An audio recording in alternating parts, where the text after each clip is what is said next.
네, 감사합니다. 오늘 우리가 함께 나눌 말씀은 고린도전서입니다. 고린도전서 15장입니다. 고린도전서 15장 1절로 11절까지. 제가 가진 성경은 신약 성경 282페이지입니다. 고린도전서 15장 1절로 11절까지 말씀을 함께 보도록 하겠습니다. 고린도전서 15장 1절로 11절까지 제가 가진 성경은 신약 성경 282페이지입니다.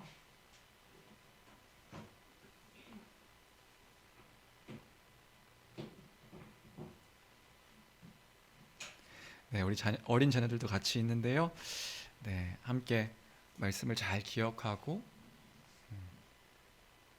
우리가 믿는 게 무엇인지를 잘 기억했으면 좋겠습니다. 15장 1절부터 11절까지 한 목소리를 읽겠습니다. 시작. 형제들아, 내가 너희에게 전한 복음을 너희에게 알게 하노니 이는 너희가 받은 것이요 또 그 가운데 선 것이라. 너희가 만일 내가 전한 그 말을 굳게 지키고 헛되이 믿지 아니하였으면 그로 말미암아 구원을 받으리라.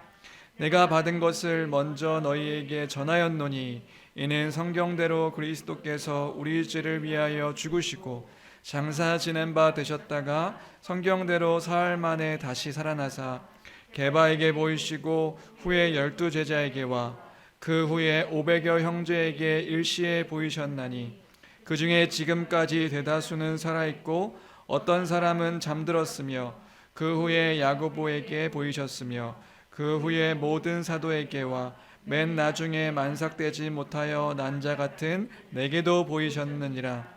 나는 사도 중에 가장 작은 자라. 나는 하나님의 교회를 박해하였으므로 사도라 칭함받기를 감당하지 못할 자니라. 그러나 내가 나된 것은 하나님의 은혜로 된 것이니 내게 주신 그의 은혜가 헛되지 아니하여 내가 모든 사도보다 더 많이 수고하였으나 내가 한 것이 아니요 오직 나와 함께 하신 하나님의 은혜로라. 그러므로 나나 그들이나 이같이 전파하매 너희도 이같이 믿었느니라. 아멘. 아멘. 네, 우리는 지난주에 은사에 대한 이야기가 끝나고 이제 15장 드디어 긴 은사에 대한 이야기가 끝났습니다. 그래서 15장부터 이제 복음, 또 특별히 이제 15장을 부활장이라고 이야기하는데 그 부활에 대한 이야기를 함께 나누게 될 것 같습니다. 먼저 우리가 복음이라고 부르는 단어가 있습니다. 복음. 이번 주에 고린도전서를 이제 다시 15장 이렇게 연구하다가 갑자기 궁금해졌는데요. 뭐가 궁금해졌냐면 우리가 복음이라고 부르는 그 단어가 어떤 의미가 있을까? 이런 생각이 갑자기 이렇게 궁금해졌습니다. 복음. 여러분은 이 복음이라는 단어, 복음이라고 우리 흔히 부르는 단어의 의미가 뭔지 혹시 아시나요? 복음. 우리가 복음을 믿는다. 복음 때문에 우리가 산다. 근데 이 복음이란 단어가 어떤 의미가 있는가? 갑자기 궁금해진 거예요. 물론 주부에 적어놔가지고 다 읽으신 분도 있으시긴 하시겠지만 복음이 뭐냐? 찾아봤습니다. 그래서 복음이 뭐냐? 했더니 한글로는 복음이 이제 한자 의미더라고요. 그래서 복은 복복자의 소리음자. 그러니까 복된 소리 이런 뜻이죠. 복된 소리. 그러니까 우리가 쓰는 복음이라는 단어는 그 의미가 복된 소리라는 그런 뜻입니다. 그러면 좀 더 구체적으로 복된 소리라고 했으니 그 복이란 단어가 뭐냐 해서 좀 그 사전을 찾아봤더니 복이 뭐냐면 행운과 행복을 의미하는 단어고 어떤 대상으로 하여금 만족과 기쁨을 표현하는 단어가 이제 복이더라고요. 그러니까 행운과 행복, 만족과 기쁨, 이게 복이다. 그럼 복음이 뭐냐? 그럼 행운과 행복, 만족과 기쁨의 소리, 그 소식이 복음, 우리가 흔히 얘기하는 복음이라는 단어의 의미라는 거죠. 우리나라는 그 복음이라는 단어의 의미를 이런 단어로 쓰고 있구나. 그 의미를 좀 생각해야겠구나.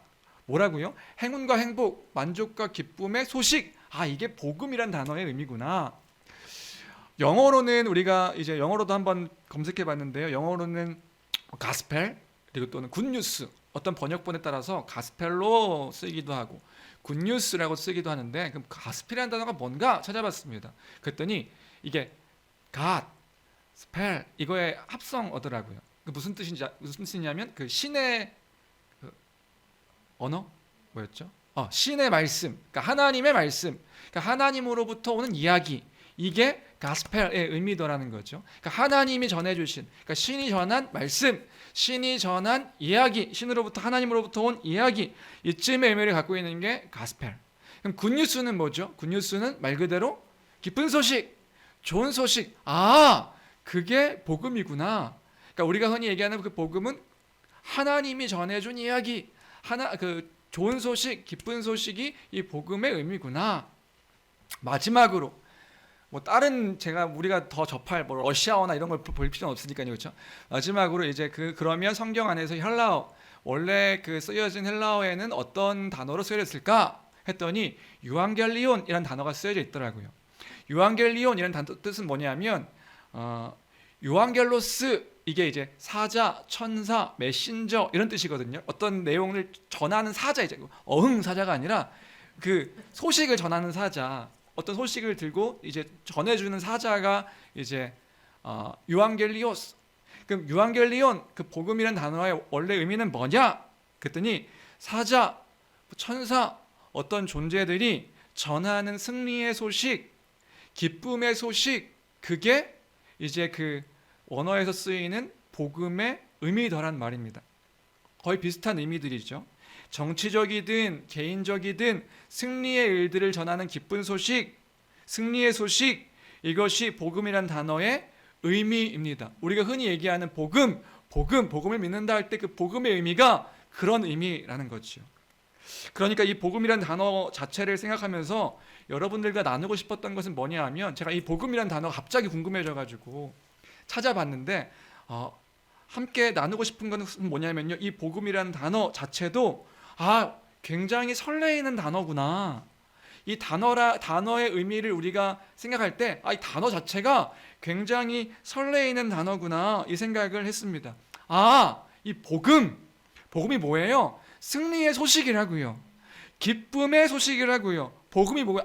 복음, 하나님께서 우리에게 전하시는 그 이야기는 결국에 나와 우리에게 만족과 행복과 기쁨, 그것을 주는 그런 소식이구나, 그런 이야기구나. 그게 복음이란 단어의 의미다. 그러니까 때로는 우리가 복음 하면서 그 복음에 대한 생각이, 난 복음을 믿는다, 복음을 안다, 복음이 우리에게 있습니다. 그럴 때 우린 막연하게 그렇게 생각하는 거예요. 복음이 우리에게 있지. 나 복음 알지. 나 복음에 대해서 알아. 복음이 어떤 것인지 알아. 라고 하는 그 알아에 우리가 만족할 때가 있는데, 이 복음이란 단어도 굉장히 설레이는 단어구나. 왜요? 왜냐하면 그 복음이란 단어 자체가요, 승리의 소식이라고요, 기쁨의 소식이라고요. 그 복음이라는 것 자체가 만족과 기쁨과 행운과 그 행복을 가져다주는 그 소식이구나. 이 단어 자체에도 우리가 설레야 할 필요가 있겠다. 주 안에 사는 성도 여러분, 이 복음으로 말미암아 이 복음이란 단어 자체에도 기쁨을 누릴 수 있는 우리 모두가 되길 주님의 이름으로 축원합니다. 복음이라고요. 우리가 그 복음을 알고 있다고. 이 복음이 뭔데요? 그 복음은, 우리가 알고 있는 복음은 승리의 소식이지 않습니까? 그쵸? 맞구나. 기쁨의 소식이지 않습니까? 개인적으로든 정치적으로든 그게 기쁜 소식이구나. 우리에게 행복과 행운과 만족을 주는 소식이구나. 복음이란 단어 하나에도 설레일 수 있는 우리가 되기를 주님의 이름으로 축원합니다. 네. 그것을 먼저 기억하면 좋겠다. 오늘 이번 주에 그 고린도전서 15장 연구하면서 그런 생각을 했어요. 이 복음이란 단어 자체도 떨려야 하는 게 우리의 모습이어야 되지 않을까. 나는 복음의 기초를 압니다. 그거 말고요. 복음에 대한 내용 물론 알아야죠. 근데 복음이란 단어 자체만으로도 설레었으면 좋겠다.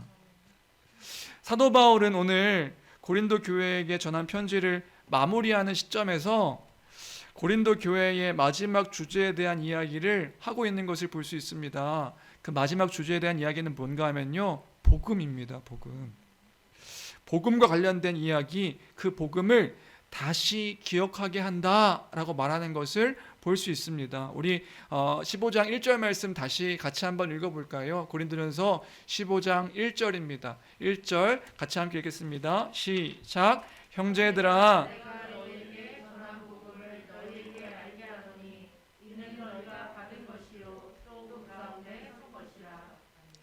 아멘. 그죠? 제가 뭐 막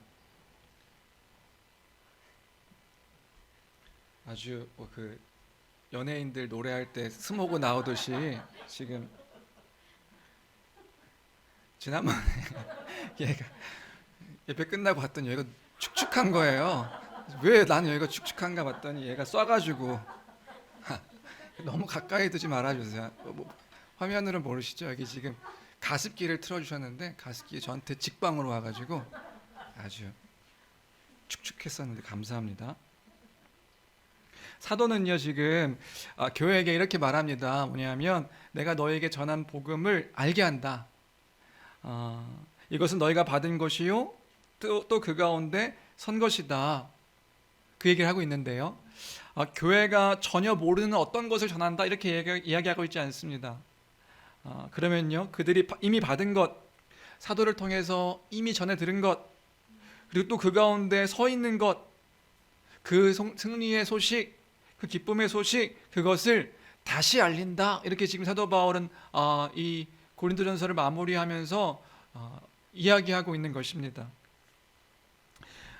여기서 우리는 몇 가지 그 교회에 대해서 1절 말씀을 통해서 우리가 교회에 대해서 몇 가지를 좀 이렇게 기억하고 생각해 봤으면 좋겠는데요. 뭐냐 하면 먼저 이 지금 1절 말씀을 통해서 우리가 한 3가지 정도를 좀 기억했으면 좋겠는데, 먼저 교회는 어떤 공동체냐? 교회는 이 복음을 받고 그 복음 위에 서 있는 공동체가 교회다. 교회가 어떤 공동체냐? 그 복음이에요. 그 복음을 받고 그 복음 위에 서 있는 공동체, 그 복음을 받은 무리들, 그 무리들이 교회다. 교회가요 서로를 형제고 자매로 부를 수 있는 이유가 있다면 그냥 그게 무슨 호칭이어서가 아니라요 진짜 형제님, 자매님이라고 부를 수 있는 그 근거가 있다면 그 근거는 뭐냐 하면 이 복음 때문이란 말입니다. 복음 안에 함께 있기 때문에 교회라고 부를 수 있는 이유가 뭐냐? 그 복음을 함께 받아서 그 복음을 함께 믿고 그 복음 위에 서 있기 때문에 교회라고 불릴 수 있는 것이다. 그 복음을 믿음으로 받아서 그 위에 함께 서 있기 때문에. 무슨 말이냐면 우리가 기억하길 원하는 건요, 교회는요 단순히 어떻게 뭐 등록해가지고 뭐 등록 카드를 써서 교회가 될 수 있는 것이 아니다. 단순히 새신자 교육을 몇 주 받고 그 몇 주 받은 것으로 교회가 될 수 있는 것이 아니다. 교회는 어떻게 될 수 있는가? 그 사도가 전한 복음을 받고요, 그 사도가 전한 복음을 믿고요, 그 믿음 위에 서 있는 공동체가 교회다. 이 사실을, 너무 당연한 사실을 기억하는 우리가 되길 주님의 이름으로 축원합니다. 교회가 그 사실을 믿는 사람들이 모인 공동체가 교회라고요. 그래서 교회가 해야 될 일은 뭐냐면요, 복음을 전하는 겁니다. 그리고요 그 복음을 전하는 것 사실을 교회는 확인하고 그가 믿을 수 있도록 믿을 때까지, 그 믿음을 확인할 때까지 교회는 복음을 전하고 또 알리고 하는 일들을 해야 하는 것이고요. 교회에 속한 성도들은요 그 복음을 알기를 갈망하며 그 복음 위에 서 있기를 갈망하는 사람들이어야 한다는 것이지요. 교회는 그런 공동체다. 우리가 교회가 그런 공동체임을 기억하는 우리 모두가 되었으면 좋겠습니다. 잊지 않으셔야 된다고요. 여기 속한 모든 사람들이 그것을 잊지 않아야 된다고요. 내가 복음을 바르게 알고 있는가? 그 사도가 전한 복음을 바르게 믿고 있는가? 그 복음 안에 서 있는 공동체가 교회임을 기억하는 우리가 되었으면 좋겠다. 두 번째로 1절 말씀을 통해서 우리가 기억하길 원하는 것은요, 바울은 교회에 이 복음을 다시 알게 한다 이렇게 말하고 있습니다. 다시요, 교회에게요 사도가 전한 복음을 다시 알게 한다. 다르게 얘기하면 이 복음을 교회는 다시 들어야 된다, 이 얘기를 하고 있는 거죠. 왜 그럴까요? 이미 받았고 이미 그 가운데 선 사람들이 교회잖아요. 고린도 교회가요 그런 사람들이라고요. 이미 복음을 받았고 그 복음 위에 선 사람들인데 내가 다시 알게 한다, 이 복음을 내가 다시 알게 한다, 이 얘기를 하고 있다고요. 왜 그럴까요? 왜 다시 알게 하는 것일까요? 이유는 여러 가지가 있겠죠. 여러 가지가 있겠지만 그 복음은 다시 듣고 또 들어야 하는 복된 소식이기 때문에 그런 것입니다. 무슨 말인지 이해되세요? 이 복음은요 아무리 듣고 그 가운데 선 사람들이라 할지라도 다시 듣고 또 들어야 되는 복된 소식이기 때문에 그런 거라고요. 우리가요 우리를 돌아보건대 우리가 그런 존재잖아요.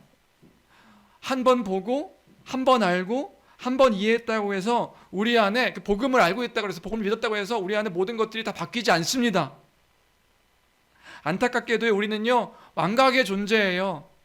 그래서 또 우리는요 게으르고 또 이기적인 죄인입니다.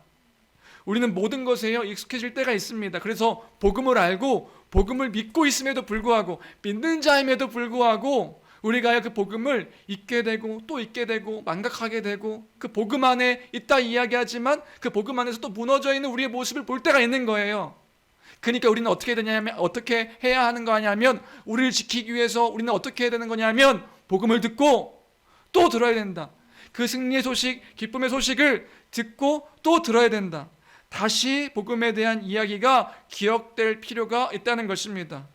또 묵상하고 또 기억하고 그 가운데 기도하는 일들이 우리가 주님 앞에 가는 그날까지 필요하다는 것이지요. 그 하나님의 은혜를, 하나님의 그 복음을, 그 듣는 일을 게을리하지 않는 우리가 되길 주님의 이름으로 축원합니다. 고린도 교회에게 그 얘기를 하고 있는 거예요. 내가 너에게 전한 복음, 너가 그것을 받았고 너희가 그것을 받았고 너희가 그 위에 섰는데 내가 그 복음을 다시 알게 한다. 왜요? 그 복음은 또 듣고 또 묵상하고 또 기억해야 하는 그 복된 소식이니까요. 우리도 그래야 된다. 우리는 괜찮습니다. 나는 복음을 다 알고 있습니다. 아니요. 아닙니다. 절대 아닐걸요. 단언컨대 절대 아닐 겁니다. 그 복음을 날마다 아침마다 새롭고 늘 새롭게 다시금 그 복음 앞에 서고 또 서고 무너지면 또 서고 무너지면 또 듣고 자빠지면 또 듣고 그래서 그 복음 위에 다시 설 수 있는 다시 기억할 수 있는 우리가 되기를 주님의 이름으로 축원합니다. 그렇게 살아가는 공동체가 교회인 것이지요. 세 번째로 첫 번째는 교회가 그런 공동체다. 복음 위에 서 있는 공동체다. 두 번째는 그 복음 위에 서 있는 공동체가 또다시 그 복음을 들어야 된다. 다시 들어야 된다. 듣고 또 들어야 된다. 세 번째는요. 저는 이 말씀을 묵상하면서 굉장히 참 은혜가 됐는데요. 이번 주에 뭐냐면요. 바울 사도는 고린도 교회를 향하여서 형제라 부르고 있음을 볼 수 있습니다. 오늘 이 1절 통화에서 바울 사도는 고린도 교회를 향해서 형제라 부르고 있다는 것, 우리가 이 사실을 또한 기억했으면 좋겠습니다. 무슨 말이냐면 고린도 교회는요 그 복음을 받았고 그 복음 위에 선 교회, 그런 사람들임에도 불구하고요 14장까지 이렇게 이어오면서 14장까지 이런 오는 과정들 속에서 엉망진창이었던 교회의 모습을 볼 수 있었습니다. 교회가요, 기억하시나요? 1장부터 지금 14장까지 왔잖아요. 다 무슨 내용이냐면 교회가요 이게 엉망진창이에요. 교회 안에서 서로 자신들에게 세례를 준, 자신을 가르친 목회자들 때문에 당을 나눠가지고 막 교회가 싸웠습니다. 바울파, 개발파가 아니죠. 개바파, 아볼로파, 또 뭐죠? 예수파 해가지고요 당을 나눠가지고 교회 안에서 막 싸우고 있었어요. 누가 우리의 머리인가 갈등을 막 싸우고 있었죠. 성적인 문제도 있었습니다. 심지어 그 아버지의 첩과 동침하여서 성적인 문제를 일으키는 그런 문제도 교회 안에 있었고요. 성도들 간의 법적인 소송, 다툼의 문제도 있었습니다. 우상의 제물의 문제로 서로 갈등이 있었고요. 성만찬 때 자기가 가져온 음식을 혼자 먹고 다른 성도들을 업신여기는 그런 아주 저질적인 문제도 교회 안에 있었습니다. 은사의 문제로서 또 갈등이 있었고요. 정말 상상하기도 힘들 정도로 온갖 문제들이 있었던 교회, 그 교회가 고린도 교회예요. 엉망진창인 그 교회가 고린도 교회였다고요. 어떻게 복음을 아는 자들이 저렇게 살 수가 있는가? 복음을 아는 자가 맞는가? 복음을 믿는 자가 맞는가? 라고 여길 만큼의 엉망진창인 교회가 고린도 교회였다고요. 그런데 사도 바울의 오늘의 표현은 우리를 한편으로 겸손하게 합니다. 왜요? 왜냐하면요, 그 고린도 교회를 14장까지 그렇게 엉망진창인 고린도 교회를 향해서 15장에 뭐라고 얘기하고 있냐면요, 형제들아 이렇게 얘기하는 거예요. 그 교회들을 향해서 너희는 교회가 아니야, 너희는 쓰레기 집단이야 이렇게 얘기하는 게 아니라 형제들아 이렇게 얘기하고 있다고요. 그들을 그리스도 안에서 형제로 부르기를 잊지 않고 있다. 요즘 교회를 개척하면서요, 개척하면서 많은 생각들이 있는데요. 그 전에 갖지 못했던 엄청나게 많은 고민과 어떤 생각들이 있는데요. 개척하면서 드는 한 지점에 포인트 지점에 한 점이 있습니다. 그게 뭐냐면요. 그것은 복음을 알고 복음을 믿는 것은 완전한 자가 된 것이 아니구나. 이걸 이제 뼈저리게 깨닫고 있어요. 무슨 말이냐면 개척하기 전에는 예전에는 막연하게 그런 생각이 있었거든요. 무슨 생각이었냐면 복음을 알고 복음을 믿으면 완전한 열매들이 맺혀진다고 생각했던 적이 있었던 것 같아요. 복음을 믿으니까 복음을 제대로 알고 복음을 믿으면 그러니까 우리가 완전해지는 것은 주 앞에 갈 때 완전해지는 거죠. 그걸 모르는 게 아니었는데 제 막연한 마음이 뭐였냐면 내가 개척을 하면 내가 복음을 잘 가르쳐가지고 복음 안에서 성도들을 이렇게 잘 양육해가지고 교회가 딱 되면 그 교회의 성도들은 완전 무결한 순결한 사람들이 될 거라는 기대가 제 안에 있었던 것 같아요. 내가 교회를 개척하면 나는 완벽하고 완전한 교회를 이룰 수 있을 거야 라고 하는 그 막연한 기대가 제 안에 있었던 거죠. 근데요, 요즘에 그것들이요 와장창창 무너지고 있어요. 그냥 깨지는 게 아니라 그냥 하나가 금이 갔는데 막 그런 기분 모르시죠? 이게 뭐가 하나가 뭐 이렇게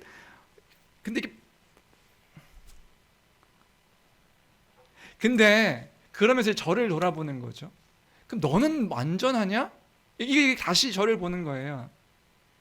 그러면서 알게 된 게 뭐냐면 이게 아니었구나.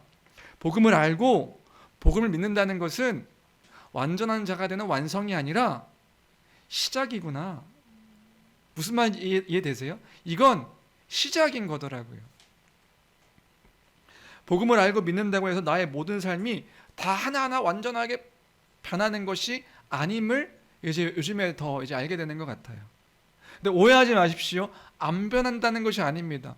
복음을 믿는데 안 변한다는 것이 아니라 근데 그 믿음이 곧 삶의 완전하고 전적인 변화를 의미하는 것이 아니구나. 상황이 바뀌지 않는 것은 물론이고요. 내가 지금 처한 상황들이 복음을 믿는다고 해서요 바뀌지가 않아요. 내 모습도 바뀌지 않는다고 느껴질 때가 있습니다. 근데 한번 생각해 보세요. 그 전까지 복음으로 살지 않았던 내가요, 나의 삶의 패턴과 기질이 어떻게 기적처럼 모든 것들이 다 싹 바뀌듯이 확 변할 수 있겠어요?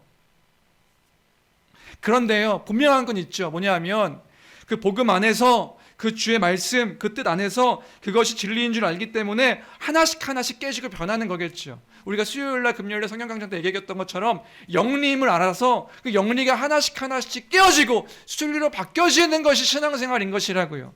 영리가 내 삶에 있는 이 시대 안에는 영리가 다 바뀌어져가지고 와장창 깨져서 완전히 모든 것들이 순리가 되는 게 신앙생활이 아니라, 신앙생활은요 나의 그 영리였던 삶들이 하나씩 진리 안에서 무엇이 주의 뜻인가, 무엇이 주의 마음인가, 어떤 것들이 사는 것이 주께서 원하시는 뜻인가, 하나님 나라의 복음 가운데 살아간다는 것은 무엇인가, 하나씩 깨어지는 것이 성화고 신앙생활인 것이다. 그렇기 때문에 어떤 사람들은 더딜 수 있고요, 어떤 사람들은 급진적인 것일 수도 있습니다. 근데 그 기준을 일반화시킬 수 없겠더라고요. 저는 개인적으로, 제 개인적인 이야기를 하면 저는 개인적으로요 급진적으로 변한 케이스입니다. 목사님 아들이지만 제가요 고등학교 때까지 방황하다가, 고등학교 때까지 그러니까 저를 되게 좋게 보시는 분들이 저의 어떤 예수 믿고의 삶이 아주 순결한 모습처럼 보이기 때문에 저를 아주 어렸을 때부터 아주 정직하고 깨끗하고 순결하게 살았던 모습으로 보시는 분들이 되게 많은데, 저는 그렇지 않아요. 저를 아는 분들은 지휘자님도 아주 좋을 때 봤고요. 저를 아는 사람들은 제가 교회 안에서 주님은 살아계십니다 말하는 걸로 막 우시는 분도 계셨어요. 제가 저 사람이 주의 살아계심을 전하다니 은혜다. 왜요? 그만큼 많이 이렇게 방황하는 모습들을 이렇게 보였으니까요. 제가 예수님을 인격적으로 만났던 건 고등학교 때, 아시는 분도 아시겠지만 제가 고등학교 때 주일 저녁에 고등학교 동아리 후배들하고 주일 저녁에요 콘도를 빌려서 술 마시러 갔다가 그때 아버지가 저 그 다음날 아침에 수련회를 당신이 끊어놓고 저를 잡으러 오셨어요. 그 다음날 아침에 잡으러 오셔서 갔던 수련회에서 그 하나님을 인격적으로 알게 되고 만나고, 그때에 제가 이제 너무 그 하나님이 살아계시다는, 그 전까지는 부정하며 살다가 하나님 살아계시다는 것들이 너무, 그러니까 이 아들도 저 지금 얘기하면 깜짝 놀랐거든요. 아빠가 술을 마셔보셨다고요? 예. 그렇게 그때에 그 2박 원래 3박 4일인데 제가 2박 3일 저녁에 하산했어요. 이제 끝났다. 나는 하나님을 만났기 때문에 더 이상 내가 수련에 있을 필요가 없다. 그래서 저녁에 내려왔거든. 하산했거든요. 하산하고 나서 제가 이제 내려오면서 이제 함께 그렇게 놀던 친구들에게 그렇게 얘기하는 거죠. 그 함께 술 마시고 갔는데 잡혀가지고 갔던 수련회에서 갑자기 내려와가지고 이 친구가 하나님 살아계시다. 나는 이제 더 이상 술 마시지 않는다. 그 다음부터 결단하고 끊어가지고 제가 확 바뀐 케이스란 말이에요. 근데 그 친구들이 저를 어떻게 놀렸냐 하면, 술에 취해서 갔다가 성령에 취해서 왔구나 이렇게 놀릴 정도로 제가 급진적으로 변하게, 내가 하나님 영광에 살아야 되는 것이구나, 하나님 살아계시구나. 그래서 저는요, 어렸을 때요, 제가 그래서 20살 때부터 사역을 했다고요. 20살 때부터 20살 후반부터 제가 신학교를 가서 사역을 했다고요. 그때 제 마음은 어땠냐 하면, 이렇게 믿는 게 예수 믿는 거라고 생각했어요. 제가 이렇게 극적으로 변화가 된 사람이기 때문에, 극적으로 변하는 이 성령의 체험이 있어야 예수 믿는 사람이지, 믿는 사람이지. 그런 재미있는 일이 있습니다. 뭐냐면요, 나름 제가 20살 때부터 사역을 시작했다고요. 지금 거의 20년이 된 거잖아요. 교회에서요, 목회자라는 직분으로 오래 있다 보니까 재미있는 일들을 보게 됩니다. 급진적으로 변했던 사람들이 있어요. 저와 함께 그때 한 무리로 급진적으로 변했던 사람들이 있죠. 근데요, 그 급진적으로 변했던 사람이요, 시간이 지나고 그 사람들이 항상 그 신앙들을 유지하는 거 봤더니 그 사람들이요, 하나님을 떠나서 세상을 사랑하게 되는 일들도 보게 되더란 말이에요. 청년 때에 주를 위해서 죽겠다고 떠들던 사람들이요, 자꾸 나이를 먹고 하니까 세상을 위해서 죽겠다고 막 따라다니는 거예요. 그런 모습도 보았습니다. 물론 교회 안에서 성실하게 신앙생활 하는 사람도 있었지만 안 그런 사람들도 많더라는 거예요. 교회를 떠나서 세상 가운데서 무너지고 쓰러지고 자빠지는 것들을 보게 되더란 말이에요. 이게 뭐지?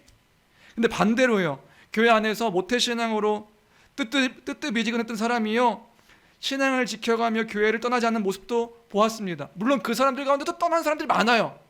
근데 그 안에서 그 신앙을 지키며 서서히 아주 천천히 복음으로 자신을 지켜가는 사람들도 있더라는 거죠. 저도 그렇더라고요.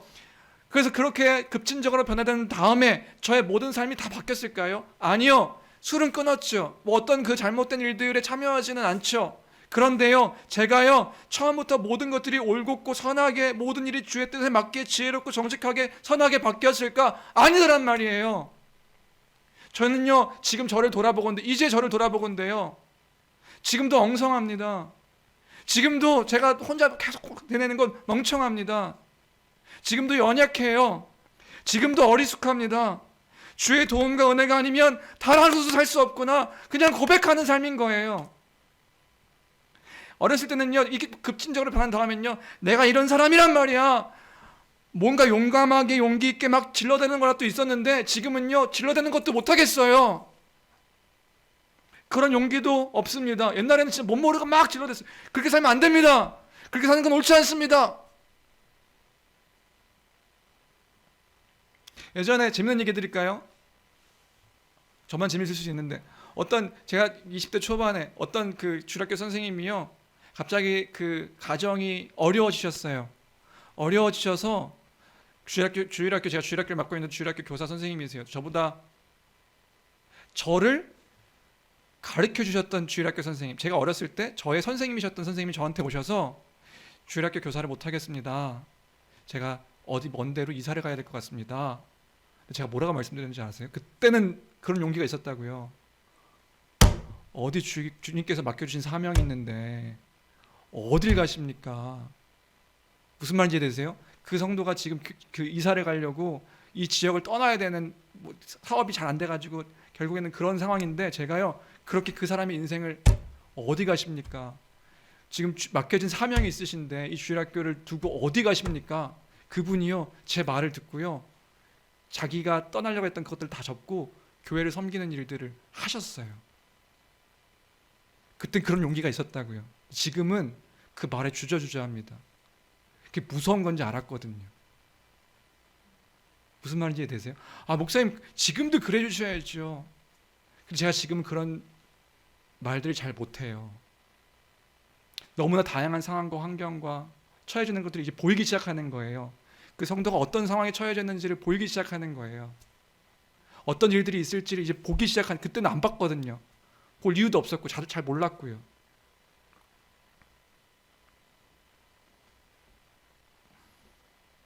제가 이렇게 지금은 엉성하고 연약하고 어리숙하고 주의 도움과 은혜면 단 하루도 살 수 없고 어떻게 해야 됩니까? 기도하면서 주님, 나 뭘 해야 될까요? 어떤 얘기를 해야 될까요? 무슨 선택을 해야 될까요?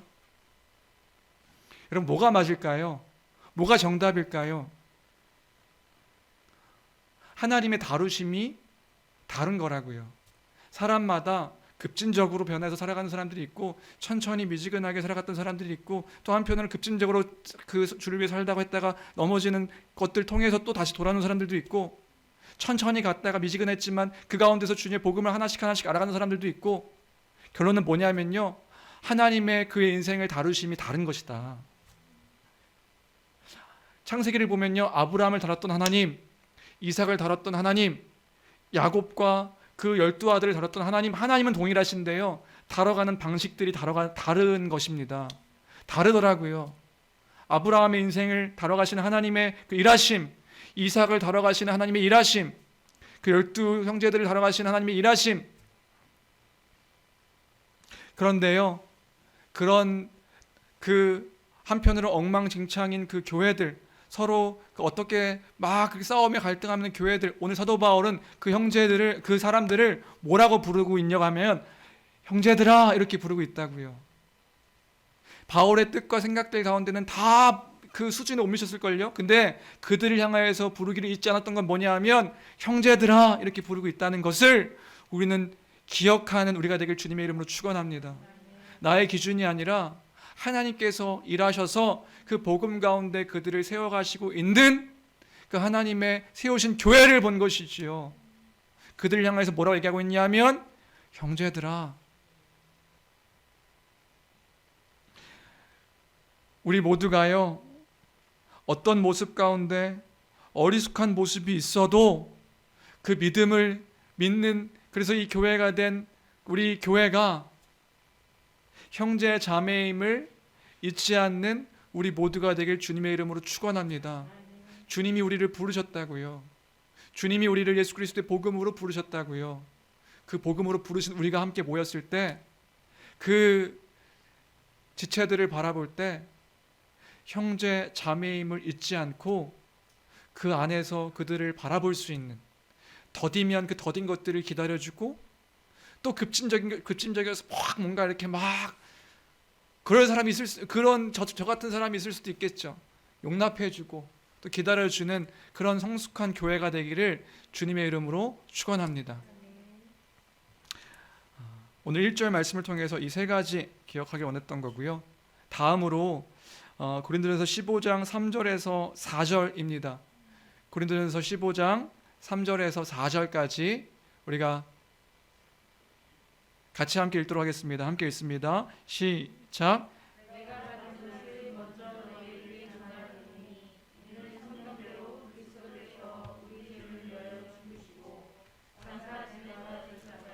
성경대로 사흘 만에 다시 살아나사. 오늘 우리가 크게 큰 맥락 안에서 두 번째로 기억하기 원하는 것은요, 사도가 교회를 향해서 전했던 그 복음의 핵심 메시지는 무엇인가, 그 복음을 전했는데, 복음을 다시 알게 하기를 원했는데 그 핵심은 뭐였는가? 그 핵심은, 그 복음의 핵심은 예수 그리스도의 십자가 죽으심과 부활이다. 이것을 믿는 것이 교회다. 이것을 기억하는 우리가 되었으면 좋겠습니다. 그 복음의 핵심은 예수 그리스도의 십자가 죽으심과 부활, 그 부활이 실제였음을 전한 것, 그것이 이제 복음의 내용이었다는 것이지요. 예수 그리스도께서 죽으시고 다시 살아나셨습니다. 이 사실을 우리 교회가 함께 믿기를 축원합니다. 구약의 약속대로, 구약의 말씀대로 우리 죄를 위하여 죽으셨고 그 무덤에 들어가셨다가 성경대로 3일 만에 부활하셨다. 우리는 이 사실을 믿는 것입니다. 사실 많은 사람들이 예수님께서 십자가에 못 박혀 죽으셨다는 그 사실은 믿습니다. 우리 죄를 대신하여 십자가에 못 박혔다는 그 사실을 믿지 않는 사람들은 많지 않은 것 같아요. 그러니까 그 사실은 믿어요. 그건 심지어 도덕책에도 기록되어 있거든요. 예수님이 이 땅 가운데 계셨고 그가 십자가에 못 박혀 죽으셨고 그가 죽으신 이유는 인류를 사랑하는 그 사랑 때문이다. 그래서 그 예수님을 4대 성인으로 이야기하기도 하고요. 그 사랑, 그 자비 이런 것들을 이제 예수 그리스도의 십자가에서 발견을 하지요. 근데 우리는 그것에서 멈추는 사람들이 아닌 것입니다. 예수님이 십자가에 못 박혀 죽으셨습니다. 근데 그 죽으신 그분이 3일 만에 다시 부활하셨다. 이 사실을 우리가 믿는 것이라고요. 복음은 뭐냐? 복음은 죽으심과 부활에 있습니다. 부활을 믿지 않는다는 것은 참된 복음을 믿는 것이 아닌 것입니다. 왜요? 그 부활하신 예수 그리스도를 믿는 것이기 때문에 그만큼 부활이 우리에겐 중요한 것이다. 이 사실을 우리는 기억해야 하는 것입니다. 부활이 중요한 겁니다. 부활이 없으면, 예수 그리스도의 부활이 없으면 예수 그리스도는 아무것도 아닌 것일 수 있습니다. 실제로 어떤 신학자들은요, 이 부활을요, 부활이라는 것이 사실은 죽음은 실제적인 어떤 과학적인 것으로 증명할 수 있는데 이 부활은 증명할 길이 없는 거예요. 이 부활을 굉장히 희석시키려는 노력들이 있습니다. 신학자들임에도 불구하고 현대 신학자들이요, 이 부활을 영적인 부활 이런 식으로 이해합니다. 그거 사실 다시 살아난 게 아니라 그냥 환영을 본 거야. 그 당시 제자들이 환상을 본 거야. 또는요, 다른 신학자들은 얘기합니다. 그 부활 잠깐 기절했다가 깨어난 거야. 그 부활은 예수님이 그냥 기절했었는데 다시 깨어난 것뿐이야. 죽었던 게 아니야. 어떤 신학자는 이렇게 이야기하는 거죠. 그 부활이라는 건 그렇게 중요하지 않아. 그건 상징일 뿐이야. 그냥 우리가 그 부활이라는 걸 상징적으로 이해하면 돼. 아니요. 지금 사도 바울이 얘기하는 것은 그것이 아니다 하는 겁니다. 실제로 우리 주님이 십자가에 못 박혀 구약의 성경대로 십자가에 못 박혀 죽으셨고 성경대로 다시 살아나셨다. 우리가 전한 복음은 그거다. 그래서 쭉 얘기하는 게 뭐예요? 15장 5절, 6절, 7절, 8절. 우리 지금 PPT는 없는데 성경 말씀 같이 함께 읽어보겠습니다. 5절, 6절, 7절, 8절입니다. 함께 읽습니다. 시작. 게바에게 보이시고 후에 12제자에게와 그 후에 500여 형제에게 일시에 보이셨나니 그 중에 지금까지 대다수는 살아있고 어떤 사람은 잠들었으며 그 후에 야복에게 보이셨으며 그 후에 모든 사도에게와 맨 나중에 만삭되지 못하여 난자 같은 내게도 보이셨느니라. 그래서 지금 사도 바울이 말하는 건 뭐예요? 이건 실제다. 실제로 모든 사람들이 보았다. 수많은 사람들이 보았다. 성경대로 다시 죽으시고 다시 살아나신 것, 우리가 전한 것이 이 복음이다. 부활이 중요한 거라고요. 부활하심이 중요한 겁니다. 그럼 왜 부활이 중요한데요? 우리 복음의 기초 때 했던 것 좀 기억해 볼까요? 왜 부활이 중요하지요? 부활, 예수님이 부활하셔야지만이 예수님께서 하셨던 모든 말씀이 사실임을 증명하는 그 사건이 되기 때문입니다. 예수님이 말씀하셨거든요. 그 공생의 기간 동안에 예수님께서 이렇게 말씀하셨거든요. 마가복음 8장 31절 같이 함께 읽겠습니다. 시작. 인자가 많은 고난을 받고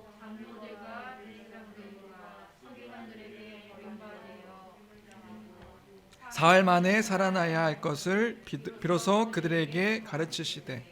예수님께서 말씀하셨거든요. 내가 죽임을 당할 것이다. 그리고 내가 3일 만에 다시 살아날 것이다. 제자들에게 얘기했거든요. 만약에 부활이 없으면 이 예수님께서 하셨던 그 말씀이 다 믿을 수 없는 거짓이 되는 거예요. 근데 부활이 있으니까 뭐가 되는 거예요? 예수님께서 말씀하셨던 그 모든 것들이 사실임을 증명하는 사건이 부활이기 때문에 그 부활은 단순히 상징이다, 그냥 기절한 것이다. 아니요. 그 부활은, 예수의 부활은 실제의 사실임을 사도가 증언한 것입니다. 부활하셨다. 또한 부활하심이 중요합니다. 왜 부활하심이 중요하죠? 왜냐하면 그 부활하심, 그러니까 그 예수님께서 하셨던 모든 말씀들, 하나님 나라의 약속, 그 영생에 대한 약속, 예수 그리스도의 형벌 대속적 죽음에 대한 그 모든 것들이 증명되어지는 것, 말씀하셨던 모든 것들이 증명되어지는 것들이 부활이기에, 부활이 없으면 그 예수님의 모든 말씀은 다 의미가 없는 가짜인 거예요. 부활이 있기 때문에 예수님의 모든 말씀이 다 사실임을 증명하는 사건이 부활이었던 거죠. 그래서 부활은 중요합니다. 이 부활을 믿는 겁니다. 또 두 번째 부활은 뭐예요? 죄와 사망에 대한 승리의 선포다. 예수님의 십자가 죽으심은 그 죄를 감당하셔서 죽으심입니다. 죽음으로 끝났으면 그 죽음만 감당하시게 된 거예요. 근데 부활하셨어요. 그 죄와 사망이 예수님을 정복하지 못했고 이 부활하셔서 예수님이 그 죄와 사망을 승리하셨다는 것에 대한 선포가 부활이라고요. 죄에 대한 승리, 그 죽음에 대한 승리, 그 선포가 부활이다. 또요, 그 부활하셨기 때문에 그 예수님께서 죽으심으로 끝난 것이 아니라 부활하셨기 때문에 그에게 생명이 있음이 선포되어진 것입니다. 그러니까 예수에게 생명이 있는 거예요. 그 예수의 생명이 그 예수님, 부활하신 예수님께서 하늘로 승천하셨기 때문에 지금도 죽지 아니하시는 그 생명이 있으신 분이시기 때문에 그에게 영생이 있다라고 얘기하는 거라고요. 그에게 영생이 있습니다. 그러니까 그를 믿는 자마다 멸망하지 않고 영생을 얻게 하려 하심이라. 그 영생이 예수 그리스도에게 있는 것이 그 부활이라고요. 근데 부활이 없다면, 부활하시지 않으셨다면, 그 부활이 없다면 그에게 생명이 없는 거예요. 우리에게는 그 예수님께서 말씀하셨던 영생이 없는 것이죠. 근데 부활하셨기 때문에 그에게 생명이 있고 예수를 믿는 자마다 그 생명이 우리에게 주어져서 요한복음, 영생이 우리에게 있는 것입니다. 우린 그 사실을 믿는 것이지요. 그게 우리가 믿는 복음, 기쁜 소식, 승리의 소식에 대한 메시지다. 마지막으로 예수의 부활은 우리의 부활을 보증합니다. 그러니까 우리는 뭘 소망하는 자냐면요, 부활할 것을 소망하는 자인 거예요. 예수님이 부활하셨듯이 우리도 주님 다시 오시면 부활할 거야. 그게 이제 앞으로 이야기하는 고린도전서 15장의 내용인 거예요. 우리도 이 연약한 육체가 이 죄로 말미암아 썩어지고 후패하고 육체적인 죽음 가운데 있는 그 형벌받을 존재가 우리가 온전하게 그리스도의 부활처럼 다시 부활하게 될 거야. 예전에 제가요, 예수님의 십자가만 들었을 때는, 제가 이제 예수님 처음 믿었을 땐 그냥 그것만 들었거든요. 예수님 우리를 죄를 위해서 죽으셨어. 근데 막상 이제 부활을 들으니까 깜짝 놀란 거예요. 부활한다고? 그런 얘기가 있다고? 근데 복음의 핵심은 거기에 있더라고요. 주님이 우리를 위해서 죽으셨습니다. 그리고 주님이 3일 만에 부활하셨습니다. 그렇지, 예수님은 부활하실 수도 있지. 근데 그 부활이 우리의 부활입니다. 그것이 우리의 소망입니다. 하나님 나라의 그 영원한 생명이 그 부활에 있습니다. 주 안에 사랑하는 성도 여러분, 그거 아시나요? 성경은요, 궁금하시면 읽어보세요. 사실 우리가 죽고 우리가 죽은 후에 어떻게 되는지, 우리는 예수 믿으면 죽으면 천국 간다 막연하게 그렇게 믿고 있잖아요. 근데 성경은요, 우리가 예수 믿으면 천국 간다 이런 이야기들이요 많지 않습니다. 예수 믿으면 천국 간다, 우린 막연하게 예수 믿으면 천국 가고 안 믿으면 지옥 가고. 근데요, 예수 믿으면 우리가 죽어서, 물론 그 얘기 아예 없는 건 아니에요. 낙원, 아버지의 품 있지만 성경은 거기에 대해서 많은 이야기들을 하지 않는 거예요. 대신에 성경은 뭐에 대한 이야기들을 더 많이 하냐면요, 부활에 대한 이야기를 더 많이 합니다. 우리 주님이 다시 오실 때 우리가 예수의 부활처럼 우리도 부활하게 될 것이다. 온전하게 부활하게 될 것이다. 그래서 그 하나님의 나라 가운데 영원토록 살게 될 것이다. 그 부활이 있기 때문에 우리에게 소망이 있는 것입니다. 때로는 우리 육체적인 연약함이 있고 우리의 육체적인 그 어떤 안타까움이 있어도 우리에게는 그 온전하게 그리스도의 부활과 같이 온전하게 부활하게 될 그 소망이 우리에게 있는 것이다. 그 소망 때문에 이 땅에서의 삶이 끝이 아님을 알기에, 끝이 아니기에 이 땅에서의 모든 것들에 우리가 그것으로 만족하거나 그것으로 슬퍼하는 것이 아니라 영원한 소망을 두며 살아갈 수 있게 하는 그 근거가 있다면 부활이 있기 때문이라는 것이지요. 부활이 있다. 그 부활의 소망이 있다. 그래서 마지막으로 베드로전서 1장 3절, 베드로전서 1장 3절 말씀 같이 함께 읽겠습니다. 함께 읽습니다. 시작. 우리 주 예수 그리스도의 아버지 하나님을 찬송하리로다. 그의 많으신 긍휼대로 예수 그리스도를 죽은 자 가운데서 부활하게 하심으로 말미암아 우리를 거듭나게 하사 산 소망이 있게 하시며, 우리에게 무슨 소망이 있냐면 살아있는 소망이 있는 것이다. 예수 그리스도의 부활로 말미암아 살아있는 소망이 있다. 썩지 않고 더럽지 않고 쇠하지 아니하는 그 소망이 있다. 하늘에 있다. 저 멀리 공중에 하늘에 있다는 의미가 아니라 하나님께 있다는 의미예요. 하나님께 있다. 그 소망이, 영원한 소망이 우리에게 있다. 그 영원한 소망을 허락하는 게 뭐냐면요, 부활인 것입니다. 우리는 그 부활을 믿는 자다. 그게 복음입니다. 말씀을 정리합니다. 그 하늘의 소망이 있음을 기억하며 그 소망 가운데 거하며 그 사실을 믿고 살아가는 우리 교회가 되길 주님의 이름으로 축원합니다. 그 소망을 바라보며 함께 이 교회가 살아가는 거예요. 이 교회가 그것을 믿으며 함께 살아가는 거예요. 그럼 어떤 사람은 그것을 믿음으로 급진적인 삶을 살아가는 사람들도 있을 수도 있죠.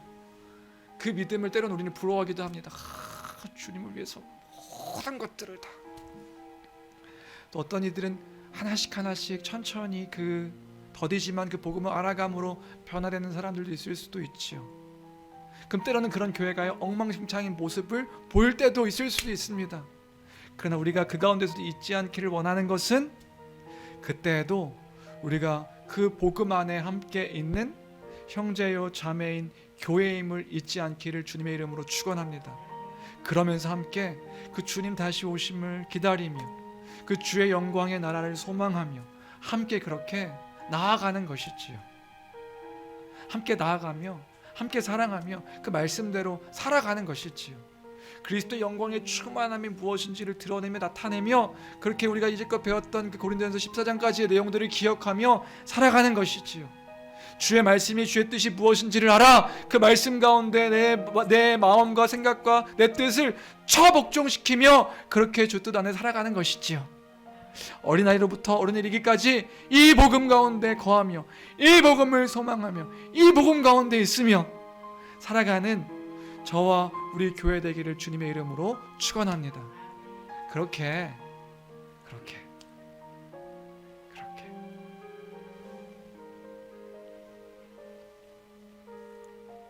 그리고 우리가 함께 그 주님 만날 그날을 기다리는 거예요. 이렇게 좀 엉성하고 어설프게 살아갈 수도 있을 텐데 사실은 마음은 더 올곧게 살아가고 싶어요. 주의 뜻 가운데 더 올곧게 살아가고 싶은데 우리가 그렇지 않잖아요. 근데 그렇게 살아갔을 때 더 주의 말씀 가운데 거하며 살아갔을 때 주님 만나게 되면 그때 주님께서 우리를 이렇게 칭찬하실 거라는 분명한 확신은 있습니다. 뭐냐면 잘했다 충성된 종아, 잘했다 충성된 종아. 제가 온전하게 살지 못했는데요, 올곧게 살지 못했는데요. 그러나 이 땅 가운데서 그 주의 말씀 가운데 우리가 그래도 서로가 다른 어떤 그 모습들로 살아가지만 그 가운데 복음을 알고 있기 때문에 그 복음으로 살아가려고 노력할 거잖아요. 그럼 그때 우리에게 주님께서 말씀하시겠죠. 작은 일에 충성했으니 잘했다 충성된 종아. 그렇게 함께 그 주의 교회 가운데 교회를 이루며 그 뜻 가운데 살아가며 살아내는 우리 모두가 되기를 주님의 이름으로 축원합니다. 우리 마지막으로 이 찬양하고요 마쳤으면 좋겠는데요.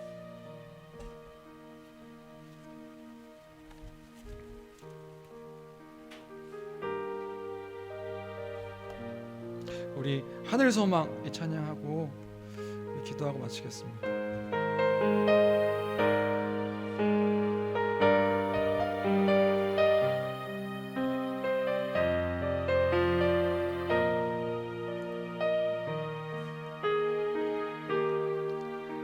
나 지금은 비록 땅을 버타며 살지라도 내 영혼 저 하늘을 디디며 사네.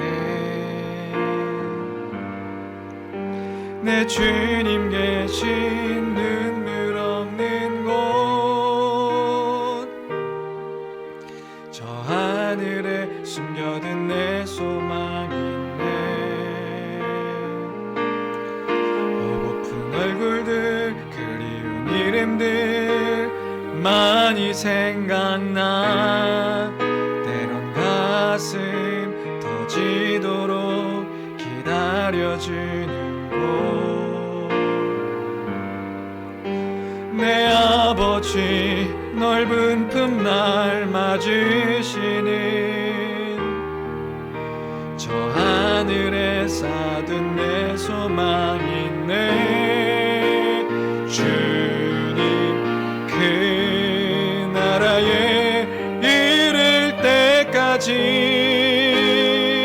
순례의 걸음 멈추지 않으며 어떤 시련이 와도 나 두렵지 않네. 주와 함께 걷는 이 길, 주님 그 나라에 이를 때까지, 주님 그 나라에 이를 때까지 순례의 걸음 멈추지 않으며 어떤 시련이 와도 나 두렵지 않네. 주와 함께 걷는 이 길에. 아멘. 이 시간 함께 기도하길 원하는데요, 기도할 때에 하나님, 내가 이 복음 가운데 살아가는 자 되게 하여 주옵소서.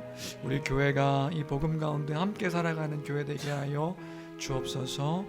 그 복음의 그 터 위에, 그 복음 가운데 우뚝 서서 복음을 날마다 듣고 또 들어 주의 뜻 가운데, 그 진리 가운데 살아가고 살아내며 또 함께 그렇게 더불어 살아가는 그런 교회 되게 해달라고. 주님, 이 복음으로 말미암아 우리의 모든 삶이 온전하게 또 그 영리가 순리로 바뀌어지는 그 일들이 우리의 삶 가운데 곳곳에 있게 허락해달라고. 우리는 연약한데 하나님 그 은혜로 말미암아 그 일들을 또 잘 감당하게 깨달아 알게 하시고 깨닫게 하시고 또 용기 허락하여 주셔서 그 가운데 살아가는 우리 되게 해달라고. 이러한 기도의 제목으로 우리 말씀 생각하면서 함께 기도하며 나가도록 하겠습니다. 함께 기도하시겠습니다. 존귀하신 하나님 아버지, 감사합니다. 하나님 아버지, 은혜 가운데 아버지 우리를 붙잡아 주시고 아버지 함께 해주시며 주님을 바라볼 수 있도록 도와주셔서 감사합니다. 주여, 귀하신 주여, 우리를 붙들어 주십시오. 우리 연약함을 주님 아십니다. 하나님, 은혜가 아니면 하루도 살 수 없는 아버지 하나님, 한 해 한 해 하루하루 더 살아갈수록 여전히 부패하고 여전히 죄악된 나의 모습을 돌아보게 됩니다. 다른 이들을 돌아보기에 앞서서 내 모습을 돌아볼 때에 너무나도 부끄럽고 초라하고 연약한 나의 모습을 돌아봅니다. 주여, 주의 은혜가 아니면 하루도 살 수 없는 자임을 고백합니다. 여전히 염려하며 걱정하며 두려워하는 나의 모습을 돌아봅니다. 주님, 우리를 불쌍히 여기셔서 그 은혜 가운데 살아가는 삶이 되게 허락하여 주시옵시고, 주님, 우리의 삶이 그래야 해서 합리화하는 것이 아니라 주의 뜻 가운데 더 살기 위하여 몸부림치고 그 가운데 있기 위하여서 더 발버둥치며 주님 만나는 그날까지 울고 쓴 아버지 삶을 살아갈 수 있도록 그 영리가 또한 순리로 바뀌어서 아버지 나의 아버지 결정들이 아버지 나의 생각들이 주의 뜻 가운데 온전히 살아가는 아버지 교회를 덕을 세우며 온전하게 세우는 그 일들을 위해 살아가는 아버지 그러한 삶이 될 수 있도록 도와주옵소서. 하나님을 사랑하고 이웃을 사랑하는 것이 아버지 나의 삶이 되기를 원합니다. 하나님 아버지, 어떻게 하는 것이 주의 뜻인지 더 분별하고 더 기도하고 그 가운데 서기 위하여 더 노력하여 주의 마음 가운데 거하는 삶을 살아갈 수 있도록 은혜 허락하여 주옵소서. 주님, 도와주시옵소서. 그 마음 가운데 거하는 아버지, 그러한 아버지 하나님 나의 영혼 될 수 있도록 도와주시옵소서. 아버지 하나님, 아버지 하나님, 아버지 하나님, 아버지 하나님 도와주십시오. 우리 교회를 주여 지켜 보호하여 주시옵소서. 우리 성도들을 지켜 보호하여 주옵소서. 주님 주의 영광의 그 소망 가운데 거하게 도와주시옵소서. 아버지 하나님 은혜 베풀어 주시기를 간절히 빌고 원합니다.